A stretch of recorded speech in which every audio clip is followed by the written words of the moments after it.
Hello friends, आप सभी लोगों का स्वागत है हमारे YouTube channel educational and motivational अड्डा पर।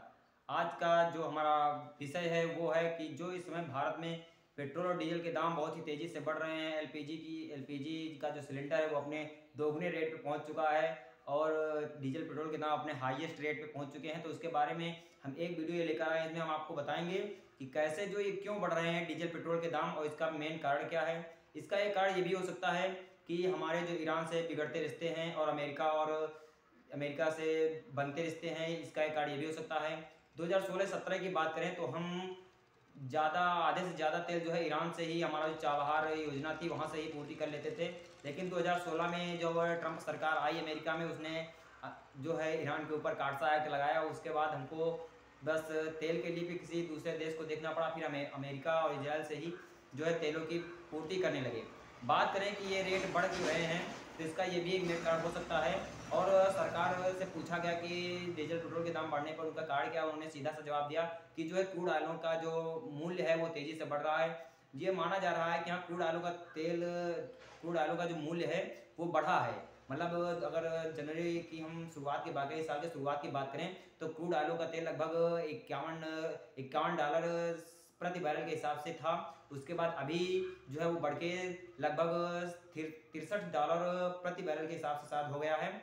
ये लगभग एग्जैक्ट मूल्य नहीं, शायद तिरसठ डॉलर प्रति बैरल के हिसाब से अब क्रूड ऑयल का मूल्य हो गया था। लेकिन अभी 2 दिन पहले की बात है कि अभी जो सऊदी की एक तेल रिफाइनरी थी, वहाँ पे जो है आतंकवादी संगठन जो है एक हौदियों का आतंकवादी संगठन, उन्होंने ड्रोन से हमले किए, जिससे वो ऐसी रिफाइनरी थी जहां से पूरे देश की जितनी खपत होती थी एक दिन में पूरे विश्व में जितनी तेल की खपत होती थी उसका 7% केवल वही रिफाइनरी जो है वहां से प्रोड्यूस करती थी।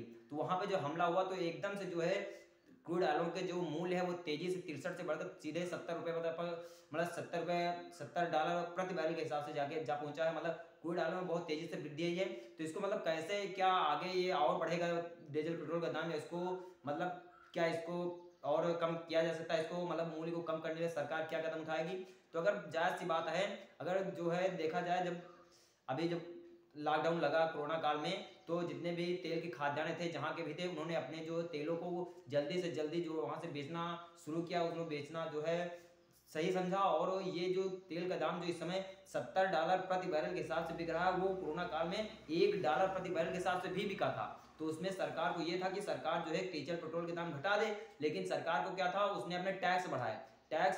उसने अपने टैक्स जो पहले कम ले रहे थे वहां भी टैक्स बढ़ा दिए। और टैक्स की बात करें तो टैक्स बढ़ा, ये नहीं कि जो है टैक्स बढ़ा दे, लेकिन अब जो है वही डीजल पेट्रोल के जो क्रूड ऑयलों की जब मूल्य ज्यादा हो गया है तो उनको टैक्स घटा देना चाहिए। लेकिन अभी जो सरकार इस पर कोई निर्णय नहीं ले रही है, जबकि आरबीआई के गवर्नर शक्तिकांत दास ने भी सीधे सीधे ये कहा है कि जो है केंद्र सरकार अपनी एक्साइज ड्यूटी और राज्य सरकार अपने वैट में जो है इसको गिरावट करनी चाहिए, जिससे लोगों को जो है मतलब डीजल पेट्रोल के दामों में इतना मतलब प्रॉब्लम ना हो। लेकिन अभी केंद्र सरकार कोई कदम उठा नहीं है। अगर टैक्स की बात करें, सरकार अगर पब्लिक से 2 प्रकार से टैक्स लेती है, एक होता है हमारा डायरेक्ट टैक्स, एक होता है इनडायरेक्ट टैक्स।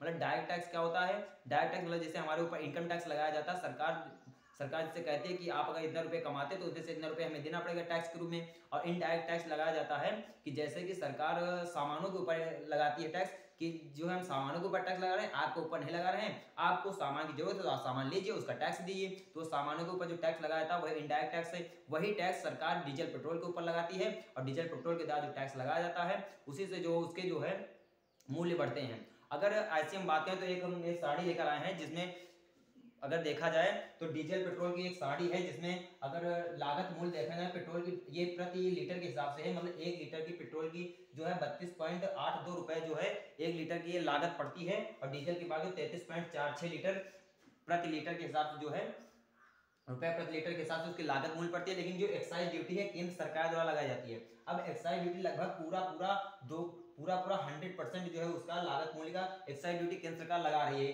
वहीं पर देखें तो डीजल पर भी वही चीज है। ये 32 रुपए और 31 रुपए जो है ये एक्साइज ड्यूटी केंद्र सरकार के द्वारा लगाई जाती है। बात करें ढुलाई की, मतलब सामान को वहां से आप तक पहुंचाने में जो खर्चा आता है वो लगभग 2.28 रुपए प्रति लीटर और 0.25 रुपए प्रति लीटर ये हिसाब से उसका उसका ढुलाई लगता है, ज़्यादा कुछ लगता भी नहीं है। और उसके बाद बात करें डीलर, मतलब डीलर जो बेचता है वो फायदा कितना लेता है, तो फायदा लेता है वो 3 से 4 रुपये और 2 से 3 रुपये वो 1 लीटर के पीछे फायदा लेता है, जो डीलर हमें बेचता है। जो मतलब जो टंकी जो है पेट्रोल टंकी पे जो बेचते होते हैं उनके जो मालिक होते हैं वो 3 से 4 रुपये और 2 से 3 रुपये पेट्रोल डीजल पे जो है 1 लीटर में वो उसके पीछे फायदा लेते हैं। और बात करें वैट की, वैट ये राज्य सरकार के द्वारा लगाया जाता है।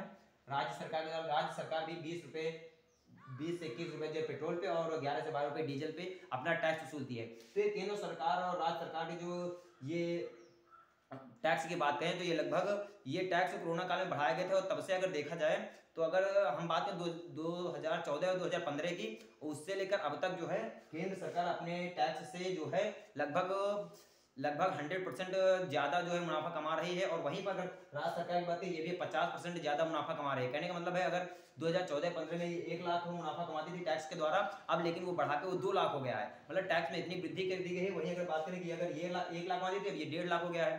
कहने का मतलब ये अगर 100% बढ़ाया तो ये 50%, अब राज्य सरकार और केंद्र सरकार दोनों छोड़ नहीं रहे हैं, बराबर वो टैक्स वसूल रहे हैं और टैक्स से वो मुनाफा कमा रहे हैं। और डीजल पेट्रोल के दाम बढ़ते जा रहे हैं और क्रूड ऑयल का जो दाम है वो तेजी से बढ़ रहा है। लेकिन इसमें सरकार को करना चाहिए कि अपने टैक्स घटाए, जबकि सारे चाहे वित्त मंत्री निर्मला सीतारमण हो या गवर्नर शशिकांत दास हो, दोनों ने इस बात का जिक्र किया है कि एक्साइज ड्यूटी और वैट को कम किया जाए, जिससे लोगों को डीजल पेट्रोल के दामों से कोई प्रॉब्लम न रहे। वहीं देखा जाए एलपीजी, इसके वजह से एलपीजी गैस का भी रेट जो है दोगुने स्तर पर पहुंच गया है। तो ये अगर इसको कैसे घटाया जाए तो हम देख रहे हैं मतलब सरकार इस पर कदम क्या उठाए। सरकार को ये कदम उठाना चाहिए कि सीधा सीधा उसको जो है ये जो इंटायर टैक्स हम लोगों के ऊपर लगा रहा है, पेट्रोल डीजल पर लगा रहे हैं, उससे जो हमें नुकसान पहुंच रहा है, इसको सीधे जो इसमें लागू हुआ था जीएसटी उसके अधीन इसको कर देना चाहिए। जीएसटी के अधीन इसको कर दिया गया तो ये लगभग हमको आधे दाम पे मिल जाएगा। ये अगर है 70 रुपये प्रति बैरल के हिसाब से बिक रहा है। बैरल की बात करें तो ये एक बैरल बराबर एक जो बैरल होता है, एक बैरल बराबर 159 लीटर होता है। कहने का मतलब है कि जो $70 प्रति बैरल है तो $70 जो होता है ये 159 लीटर का मिलता है। कहने का मतलब $70 80 के साथ 8 56 560 रुपये बन जाएंगे।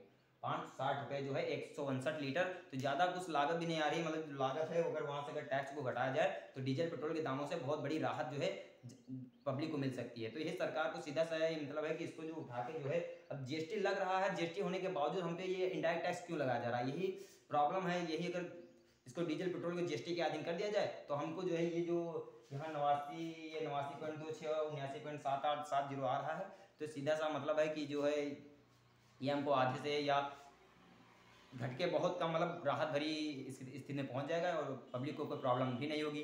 तो यही चीज़ था तुमको बताना, मतलब ये आप लोगों को बताना था कि कैसे जो है राज्य सरकार और केंद्र सरकार जो है टैक्स वसूल रहे हैं और टैक्स से जो है मुनाफा कमा रहे हैं और जनता की कोई ध्यान ही नहीं दे रहे हैं। वो बस उनको करना चाहिए टैक्स को घटाया। जब आप कोरोना काल में जब मतलब क्रूड ऑयल का तेल का जो रेट था वो जब मतलब कम था तो आपने वो टैक्स बढ़ा दिया। उसके बाद जब टैक्स बढ़ गया, जब मूल्य बढ़ गया तो आपको टैक्स करना चाहिए, लेकिन जो सरकारें वो कुछ कदम ही नहीं उठा रही हैं। ये था आपके लिए एक अच्छा सा वीडियो। मिलते हैं अगले वीडियो में एक अच्छा सा टॉपिक लेकर फिर आएंगे। All the best.